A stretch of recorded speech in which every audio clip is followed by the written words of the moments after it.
Bonjour à tous, j'espère que vous allez bien. Je vous retrouve comme à chaque fois avec grand plaisir pour ma propre interprétation de cette nouvelle lune du 14 octobre 2023. Si vous me découvrez, bien je suis Géraldine, passionnée d'astrologie que je pratique depuis 27 ans, installée à mon compte. Et donc je vous délivre ma petite vision, interprétation afin de vous accompagner à titre, je fais au mieux, c'est mon souhait en tout cas, à titre individuel pour que chacun et chacune puisse se retrouver dans cette lunaison et y piocher ce qui peut l'aider justement à traverser cette période. Donc une nouvelle lune du 14 octobre 2023, je le rappelle, je ne m'intéresse qu'aux aspects directs au luminaire. Donc on a une lunaison avec une conjonction Soleil-Lune à 21 degrés en Balance, maison 6, un énorme amas dans cette maison 6 avec Mars, le nœud sud, la Lune, le Soleil et Mercure. Malheureusement, cette lunaison vient en carré, aspect dissonant, aspect difficile, à Pluton. Pluton est la planète maîtresse du Scorpion, du 8e signe. Pluton, comme je le dis toujours, le destructeur pour reconstruire, rebâtir sur de nouvelles bases. Et Pluton sera situé donc à 27 degrés en Capricorne, maison 10.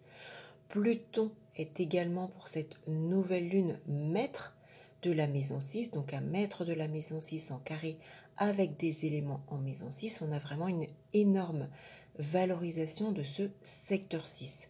Le secteur 6 fait référence bien évidemment au 6e signe du zodiaque et donc au signe de la Vierge. Il va mettre en avant, en lumière, tout ce qui justement s'y rapporte.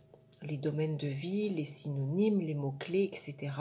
Vous pouvez tout associer en fonction de votre situation, de votre vécu. Alors, bien évidemment, Pluton est également maître de la maison 7, tout ce qui est en rapport avec les contrats, les unions, les associations, les ennemis. La maison 10, elle, fait référence à tout ce qui est en rapport avec le destin, la carrière, l'élévation. Ça peut être le père si vous êtes une femme, la mère si vous êtes un homme, alors que le secteur 6 va nous parler plutôt du quotidien, de la santé, du travail journalier, de toutes ces choses-là. Alors, un secteur 6 très malmené, alors je le rappelle, si vous avez, parce que je compare toujours, il faut toujours comparer différentes techniques prévisionnelles, mais principalement, si vous regardez, j'ai envie de dire, voilà, c'est ce qui va être le plus parlant pour tout le monde. Votre thème de naissance et que vous regardez les transits, si vous n'avez pas de transit de Pluton, un élément de naissance, vous ne serez pas impacté au cours de cette nouvelle lune.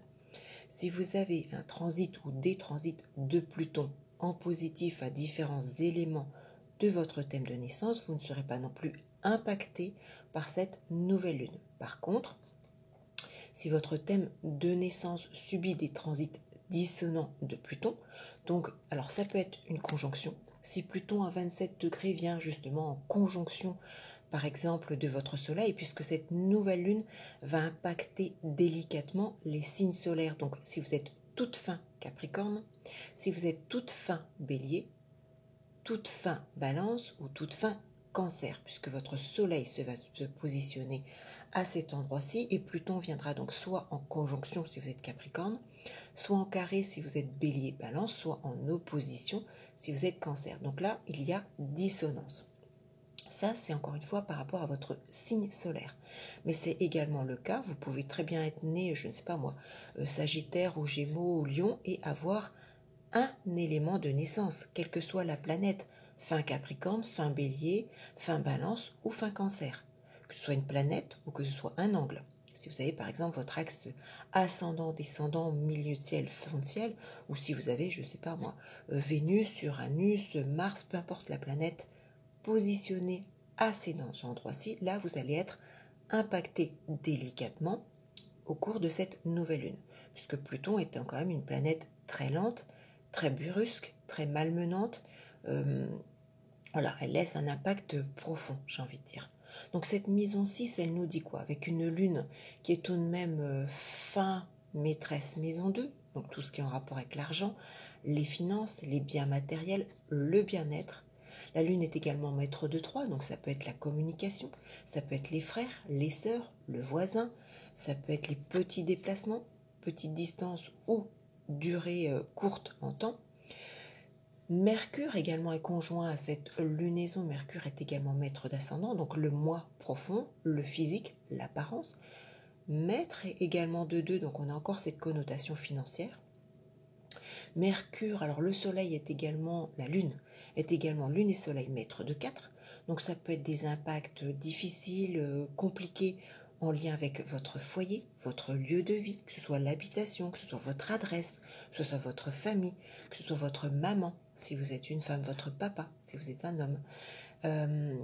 Mercure est également maître de 5, tout comme le soleil, donc ça peut être un impact en lien avec vos enfants, vos plaisirs, vos amours, vos loisirs, la pratique d'un sport, vos projets créatifs. Et puis ce Mercure est également maître de 6, donc la santé, le quotidien, votre travail, vos collègues, toutes ces choses-là peuvent être malmenées. Pluton, donc je l'ai dit en 10, tout ce qui est en lien avec la carrière, le destin, mais également maître de 7, pardon. Donc tout ce qui est engagement, tout ce qui est contrat, quel qu'il soit, engagement, contrat professionnel, contrat divers, signature de papier, conjoint, partenaire, si vous êtes en cours de séparation, en cours de divorce par exemple, c'est une nouvelle lune qui aura un impact très fort.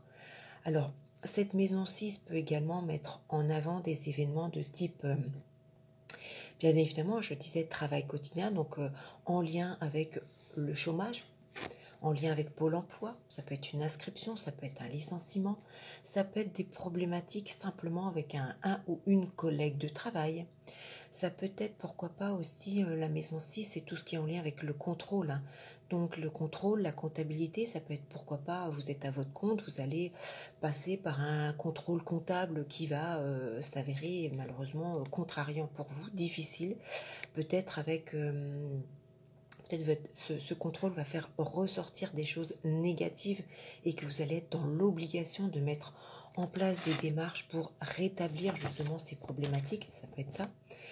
La maison 6, c'est aussi les grèves, les usines, suivant dans le domaine où vous évoluez. En tout cas, cette nouvelle lune me parle beaucoup de, peut-être pour certains, de précarité au niveau du quotidien, au niveau du travail, au niveau de la santé, par exemple. Mais cette maison 6, en référence à la Vierge, va surtout mettre en avant beaucoup de doutes pour vous, si vous subissez là encore des transits délicats de Pluton. Peut-être, je ne sais pas, je vais vous donner des exemples très simples, comme je le fais à chaque fois, parce que je sais que vous aimez ça. Vous l'avez dit, voilà, que ça vous permet de mieux comprendre et de mieux analyser, interpréter votre propre quotidien. Vous avez peut-être postulé pour un poste de secrétariat. Et puis là, vous allez avoir une réponse négative, ou peut-être qu'on va vous reprocher des choses qui vont vous blesser, tout simplement. La maison 6, c'est en lien également avec toutes les procédures. Je le disais, Pluton, maître de 7. Peut-être êtes-vous en procédure de séparation, de divorce, de licenciement. Peut-être qu'il y a des démarches qui vont au-delà d'un simple licenciement. Peut-être êtes-vous en démarche de prud'homme ou de choses comme ça. Ça peut être un peu compliqué. Voilà, ça peut être une étape à ce moment-là. On a en tout cas cette notion également de quelque chose de temporaire. Alors soit c'est un blocage temporaire, donc ne perdez pas espoir, accrochez-vous, soit ça peut être un acte, quelque chose de temporaire. Alors blocage, acte, situation, là encore, vous l'adaptez à ce que vous vivez actuellement. Si on prend des choses un peu plus généralistes, ça peut être aussi le fait de demander une assistante sociale, assistante dans tous les termes, et puis là vous vous retrouvez là encore bloqué avec peut-être n'obtiendrez-vous pas de réponse, ou peut-être que les réponses que vous allez recevoir ne correspondent pas à vos attentes, et vous allez justement, je vous dire, comme je vous l'ai dit, être dans un profond doute, une certaine précarité, un certain blocage, c'est possible. Alors la maison 6, ça peut faire référence également aux animaux domestiques. Ça peut être une période difficile pour les petits animaux domestiques, quels qu'ils soient, que vous ayez un chien, un chat, ou même beaucoup plus petit, je ne sais pas moi, un petit hamster ou quelque chose. Ça peut être alors la disparition d'un animal domestique, bien évidemment, avec Pluton, ne l'oublions pas, hein. Ça peut être des moments difficiles par rapport à une location, que ce soit un locataire si vous louez, ou pour vous si vous recherchez une location. Peut-être que c'est compliqué actuellement pour vous, vous trouver à vous loger, ça peut être ça. La maison 6, c'est aussi en lien avec les oncles, les tantes. Donc ça peut être aussi voilà, des complications de cet ordre, voire éventuellement, bien évidemment, des disparitions. Alors après, euh, maison 10, le père pour une femme, la mère pour un homme. Donc ça peut être côté maternel, côté paternel. Là encore, vous l'adaptez à votre propre thème, hein, votre propre genre également. Sur le plan santé, la maison 6 fait référence à tout ce qui est lié à la santé, que ce soit un simple médecin. Ça peut être des difficultés liées aux intestins, à la zone du ventre. Ça peut être des allergies qui réapparaissent ou un traitement avec un allergologue qui ne donne peut-être pas de bons résultats. Ça peut être la nécessité de peut-être faire des examens, des analyses. Ça peut être pour certains une période momentanée avec l'obligation, la nécessité de se déplacer avec des béquilles, pourquoi pas. En tout cas, ça fait référence aux cabinets médicaux. Peut-être que vous avez des souhaits professionnels, une réorientation professionnelle, je ne sais pas, là encore, hein, vous l'adaptez à ce que vous traversez. Ça peut être en lien avec une diététicienne, hein. On a ce secteur 2 de l'alimentaire, de la nourriture, de la façon de se nourrir. Ça peut être en lien également avec un handicap physique. Peut-être avez-vous du mal à vous faire reconnaître en tant que malheureusement handicapé. Ça peut être aussi des changements de démarche. Je sais qu'on est en plein changement euh, au niveau de la hache, mais là c'est plus normalement en votre faveur si vous êtes en couple, des choses comme ça. Donc voilà, ça peut être sous diverses formes. Ça peut être, je ne sais pas moi, une cure ou un régime qui au final va être négatif pour vous d'une façon ou d'une autre avec des répercussions auxquelles vous ne vous attendiez pas, ou bien ce sont des résultats qui ne sont pas là au bout du compte. N'oublions pas que ce secteur 10, Pluton, ça fait référence aux personnes âgées, hein. Le secteur 10, je le disais, les oncles, les tantes. Alors peut-être qu'il peut y avoir voilà, des nouvelles délicates en ce sens. Ça peut également, qu'est-ce que je peux vous dire d'autre, j'ai cette notion de secteur 10, c'est tout ce qui est en lien avec le froid, la congélation. Le secteur 10, le médical, le Pluton, les inséminations. Peut-être que certaines d'entre vous, mesdames, avec ce Pluton carré à la Lune, rencontrez des difficultés en ce sens. Peut-être qu'on va vous annoncer que ce qui était congelé, voilà, c'est congelé depuis de trop longues dates pour pouvoir envisager une insémination, par exemple, hein. Ne l'oublions pas, Soleil maître de 5, hein, les enfants, la procréation, ça peut être des choses voilà, compliquées parce que pour d'autres raisons, peut-être que vous avancez dans l'âge, peut-être que le conjoint, Pluton maître de 7, ne veut pas d'enfant.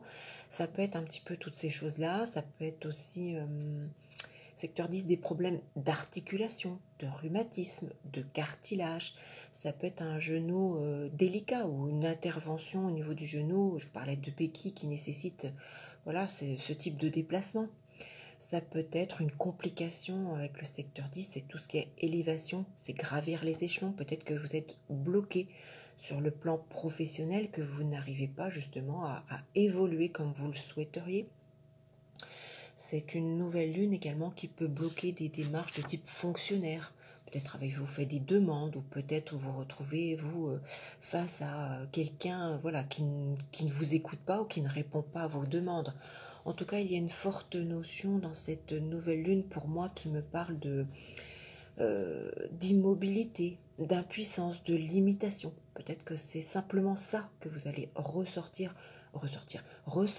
en vous-même, hein. Secteur 10, 6, le quotidien, on a peut-être aussi, ça fait référence aux maisons de retraite, peut-être voilà, un oncle, une tante, quelqu'un au niveau de la famille, hein, puisqu'on a cette lune maître de 4, on sait que secteur 10, ça peut être les parents, ça peut être tout un ensemble. Ça peut faire référence aussi à la réactivation de maladies chroniques, de problèmes de mémoire, alors que ce soit pour un oncle, une tante, un père, une mère, que ce soit pour vous, peut-être, on a ce Mercure maître d'ascendant, ça peut être peut-être, je ne sais pas moi, des problèmes de surdité qui commencent à apparaître, d'ostéoporose, de problèmes de peau, ça peut être un petit peu toutes ces choses-là. Secteur 10, élévation, je parlais aussi, ça peut être aussi pour certains le moment de préparer sa retraite. Et là, ça peut être difficile, alors d'une part pour vous, personnellement, du mal à l'accepter, du mal à le vivre, mais ça peut être aussi compliqué dans les démarches, dans les papiers, justement. Je parlais de fonctionnaires, on a ce secteur 3, papier, démarche. Le secteur 4, ça peut être justement la fin de quelque chose, donc peut-être que ça peut être des moments difficiles pour vous de cet ordre. Le secteur 6, le quotidien, ça me parle aussi avec ce secteur 10 dissonant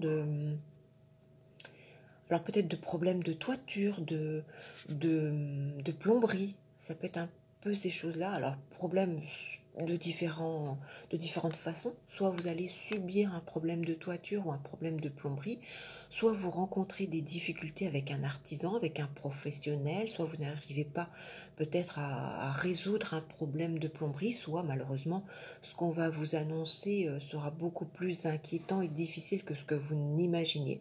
Peut-être qu'un petit problème de plomberie va peut-être révéler quelque chose de plus délicat. Ça peut être aussi toutes ces choses-là. Ça peut être au quotidien, avec la maison 6, c'est le quotidien, simplement le réfrigérateur qui tombe en panne, qui vous lâche, ça peut être ça tout simplement. Alors, je vais vous donner bien évidemment les dates clés qui me parlent personnellement en matière de transit. Je rappelle que vous avez sous cette vidéo le lien pour commander à titre personnel votre éphéméride 2024. J'y tiens beaucoup parce que c'est quelque chose, c'est un fascicule qui m'a demandé presque 6 mois de préparation pour pouvoir justement vous aider et vous accompagner à titre individuel. C'est pour moi quelque chose qui est vraiment très très important. Parce que voilà, on écoute une vidéo, on essaye de le ramener à ce qui nous parle, mais j'ai envie de vraiment vous accompagner sur toute l'année 2024 et que vous puissiez à titre personnel également évoluer. Cette éphéméride 2024, c'est un fascicule, je le rappelle, de 50 pages sous un format PDF qui va vous indiquer au jour le jour pour toute l'année 2024 quelle planète va être active et donc susceptible de déclencher un événement, si cette planète sera positive ou négative et à quelle position elle va se situer. Il suffira donc de regarder quel impact cela va produire à votre thème de naissance. Je rappelle également que ce thème de naissance vous sera fourni avec cette éphéméride 2024. Donc si en plus vous ne connaissez pas votre thème, c'est un moyen de l'avoir sous un format PDF.